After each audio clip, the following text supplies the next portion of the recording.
میں ملتمس ہوں جناب ڈاکٹر ظہور احمد سے. آپ اسپین میں پاکستان کے سفیر ہیں، ممتاز ماہر اقبال ہیں.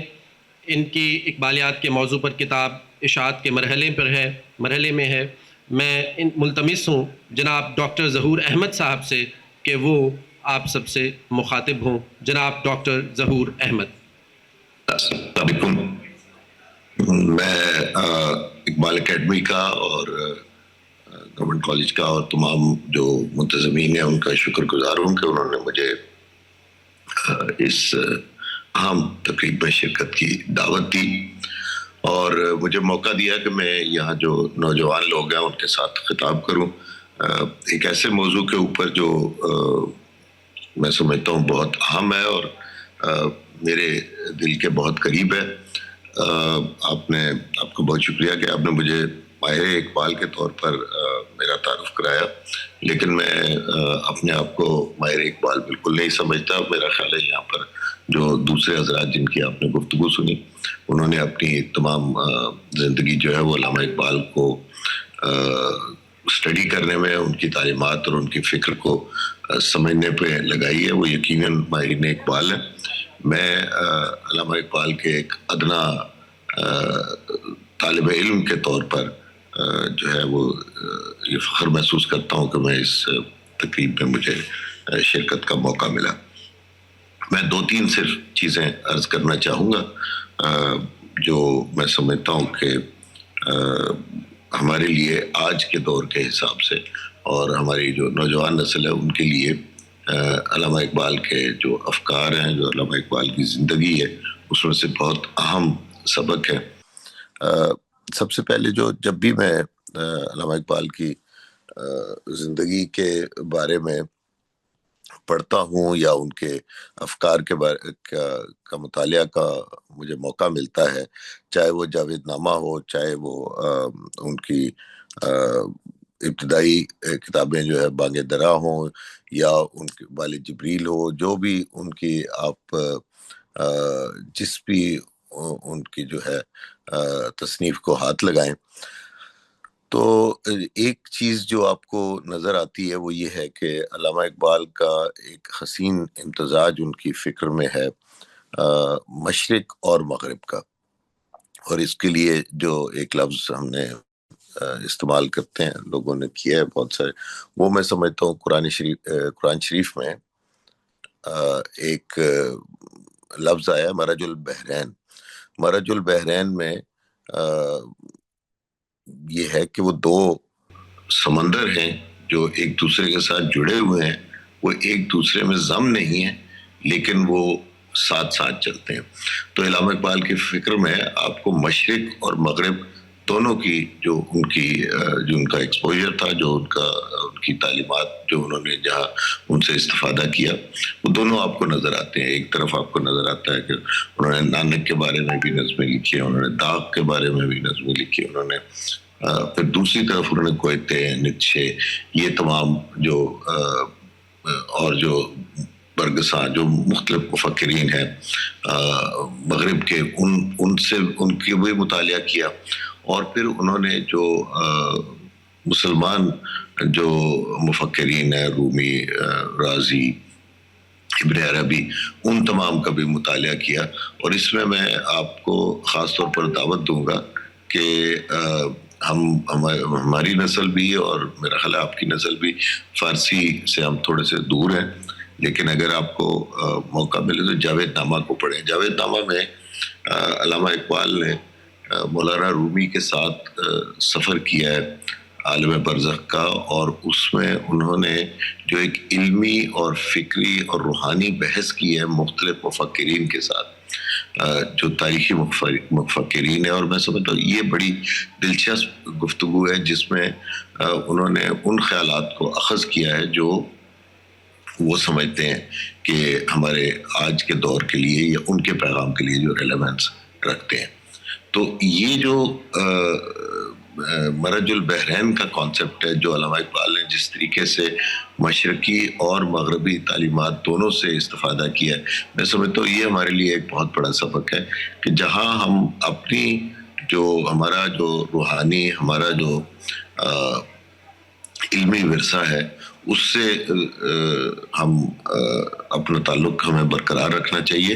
اس کے ساتھ ساتھ ہمیں جو جدید تعلیمات ہیں، جو جدید خیالات آ رہے ہیں، جو فلسفیانہ روے ہیں آج کل کے دور میں، ان کو بھی اسٹڈی کرنا چاہیے اور دیکھنا چاہیے کہ ان میں سے کون سی چیز ہے جو ہم سے ریلیونٹ ہے اور جس کو ہم اپنی تعمیر نو کے لیے، ہم اپنی ترقی کے لیے، اپنے تفکر کی ترقی کے لیے استعمال کر سکتے ہیں. تو یہ ہمارے لیے جو میری طرح یا جو آپ کی طرح جو طالب علم ہیں ان کے لیے ایک جنرل میسج ہے. نہ صرف یہ کہ آپ علامہ اقبال کو اسٹڈی کریں، اور علامہ اقبال کو جب آپ اسٹڈی کریں گے تو آپ کو یہ پتہ چلے گا کہ آپ نے دونوں جو تہذیبیں ہیں ان سے آپ نے جو ہے وہ آپ کو استفادہ کرنا چاہیے. دونوں تہذیبوں کے ساتھ جو ان میں جو اچھی باتیں ہیں ان کو کشید کرنا چاہیے. یہ ایک بہت بڑا، میں سمجھتا ہوں ہمارے لیے فخر کی بات ہے کہ ہمارا تعلق ایک ایسے عالمی فلاسفر سے ہے جنہوں نے پاکستان کی تفکری جو ہے وہ بنیاد رکھی، لیکن اس کے ساتھ ساتھ انہوں نے پوری دنیا کو یہ بتایا کہ کس طریقے سے جو مختلف تفکرات ہیں، جو مختلف فکر ہیں، ان تمام کو جو ہے وہ ان تمام کو کشید کر کے ایک ایسا فلسفہ انہوں نے اخذ کیا کہ جس میں انسان غلامی سے نکل کر آزادی کی طرف آئے. اور آزادی صرف فزیکل آزادی نہیں بلکہ تفکر کی آزادی، فکر کی آزادی. فکر کی آزادی جو ہے وہ یہ ہے کہ انہوں نے جو کہ یقین کم کن گرفتار شک باش، کہ اگر آپ چاہتے ہیں کہ علم کا غمہ آپ کے سر کے اوپر اڑتا رہے تو آپ یقین کم کریں اور شک کرتے رہیں. شک کرنے کا مطلب شک کرنا نہیں ہے، شک کرنے کا مطلب یہ ہے کہ آپ سوال کرتے رہیں. جیسے جیسے آپ سوال کرتے رہیں گے ایسے ایسے آپ کے علم میں اضافہ ہوتا جائے گا. تو دوسرا جو میں ایک اور دوسری جو بات کہنا چاہوں گا، اور وہ بھی میں سمجھتا ہوں کہ ہمارے لیے اقبال کے طالب علم کے طور پر بڑی اہم اور دلچسپ ہے، وہ یہ کہ میں اسپین میں ہوں اور اسپین سے علامہ اقبال کا ایک خاص تعلق تھا.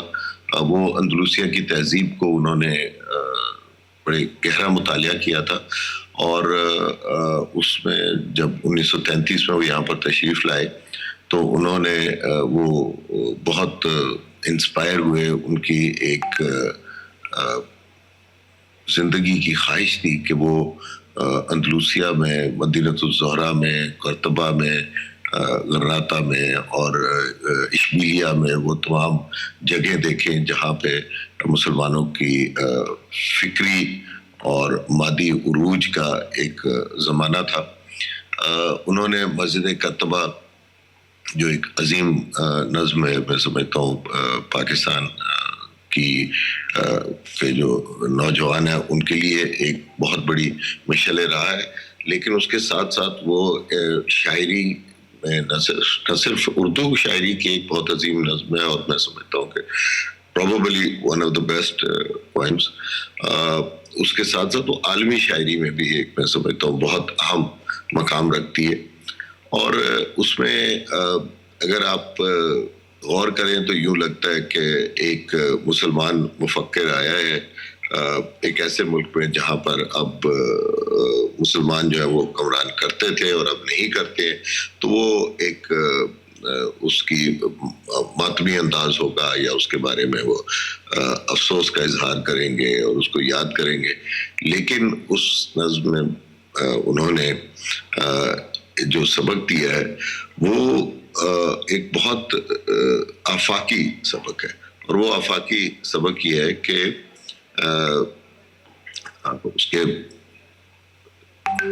8-10 بند ہیں، میں وہ سارے اس وقت نہیں سناؤں گا، لیکن شروع میں وہ جو وقت کے بارے میں وہ بات کرتے ہیں کہ سلسلہ روز و شب نقش کرے حادثات، سلسلہ روز و شب اصل حیات و ممات، سلسلہ روز و شب تارے حریر دوران. جس سے بناتی ہے ذات اپنی قبائے صفات. اور پھر وہ کہتے ہیں کہ آنی و فانی تمام موجہ ہے ہنر سلسلہ روز و شب. آنی و فانی تمام موجہ ہے ہنر کارے جہاں بے ثبات کارے جہاں بے ثبات. کہ آپ کچھ بھی کریں آخر میں تو اس کا جو ہے انجام وہ فنا ہی ہونا ہے. اول و آخر فنا باطن و ظاہر فنا نقش کوہن ہو کے نو منزل آخر فنا. اور پھر وہ بتاتے ہیں کہ یہ تو تمام چیزیں فنا ہو جاتی ہیں لیکن کون سی چیز قائم رہتی ہے مگر اس نقش کو رنگ ثبات تمام جس کو کیا ہو کسی مرد خدا نے تمام. تو مرد خدا کا پھر صفات وہ بیان کرتے ہیں کہ مرد خدا کی اور جو مرد خدا کے عمل ہے اس کی کیا صفات ہے. وہ صفات یہ ہے کہ اس کی ہر چیز عشق سے جو ہے وہ بھری ہوئی ہوتی ہے. اور عشق کیا ہے پھر وہ کہتے ہیں رنگ ہو یہ خشت و سنگ چنگ ہو یہ حرف و صوت. کہ کوئی بھی رنگ ہوتا ہے خشت و سنگ ہے مختلف قسم کے آپ عمل کر سکتے ہیں جن کے ذریعے آپ اپنے فن کا اظہار کر سکتے ہیں. لیکن ان میں مشترکہ چیز کیا ہے معجزہ فن سے ہے خون جگر کی بنو. تو وہ جو خون جگر جس معجزہ فن کے اندر ہوگا وہ معجزہ فن جو ہے وہ ثبات ہوگا اس کو قرار ہوگا وہ جو ہے وہ دنیا میں ایک جاویدانی قسم کا اثر رکھے گا. تو علامہ اقبال کے جو دو ان کی زندگی کے سبق ہیں جو ان کے افکار کے دو اہم اسباق ہیں میں وہ کوشش گزار کرنا چاہ رہا تھا. پہلا تو یہ کہ مشرق اور مغرب دونوں سے استفادہ کریں اپنی ذات کو مرج البحرین بنائیں. جہاں بھی آپ کو علم ملے جہاں بھی آپ زیادہ سے زیادہ اپنے آپ کو اپنی ایک تفکر کی بلندیوں پر لے جانے کی کوشش کریں. یہی اسی طرح آپ اقبال کے اسٹوڈنٹ بن سکتے ہیں. اور دوسرا یہ کہ جو کچھ بھی آپ کریں جو بھی آپ کی فکر ہو اس میں خون جگر شامل ہونا چاہیے. اس میں آپ کی کمٹمنٹ اور ہونی چاہیے. جب تک آپ کی کمپلیٹ کمٹمنٹ نہیں ہوگی وہ کوئی بھی کام جو آپ کریں گے وہ جو ہے وہ مکمل نہیں ہو سکتا. اور اگر آپ کی کمپلیٹ کمٹمنٹ ہوگی تو آپ جس بھی شعبے میں ہوں گے چاہے آپ سائنٹسٹ ہیں چاہے آپ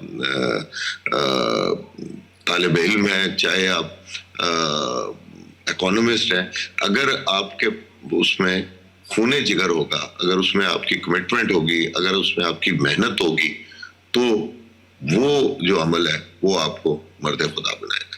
thank you very much for having me here. بہت شکریہ. Thank you. السلام علیکم.